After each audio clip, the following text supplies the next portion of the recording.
د پنجاب په یوې محکمه کې په پاکستاني لوبډلې عریضه شوې. سلام او مینه ګرانو دوستانو، وخت مو بخیر. د مطلب د شریکېدو مخکې زموږ چینل در سره خامخا سبسکرایب کړئ. د تیرې یکشنبې په ورځ پاکستان د انګلستان په ټرفورډ ښار کې هند ته د سختې سیالۍ د بایللو وروسته په پاکستاني لوبډله د خلکو لخوا انتقادونه او غبرګونونه دوام لري او د یادې لوبډلې د منحل کولو غوښتنه کوي.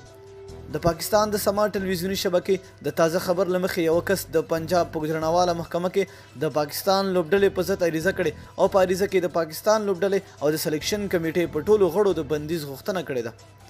پاکستان کرکټ ملي لوبډلې د انګلستان په کوربتوب په 2019 کال نړیوال جام سیالیو کې پیل په شرمونکې لوبې وکړ چې د ویسټ انډیز لخوا ټوله لوبډلې په 105 منډو وسوځېده.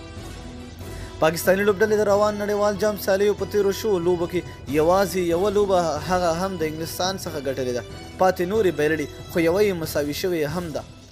د پاکستان د جیو نیوز ټلویزیون د خبر له مخې پاکستاني کرکټ بورډ د لوبډلې د خرابو کارکردګۍ وروسته نن چهارشنبه په لاهور ښار کې بیړنۍ ناسته ترسره کوي چې ممکن د لوبډلې روزونکی مشر سلیکټر او د لوبډلې د کپټان د بدلولو په اړه هم پریکړه وکړي. مننه چې ویډیو مو راسره تر پایه وکته. د لا نورو ښکلو معلوماتو لپاره زموږ چینل در سره سبسکرایب کول مه هېروئ. تر بلې ویډیو د لوی الله پامان.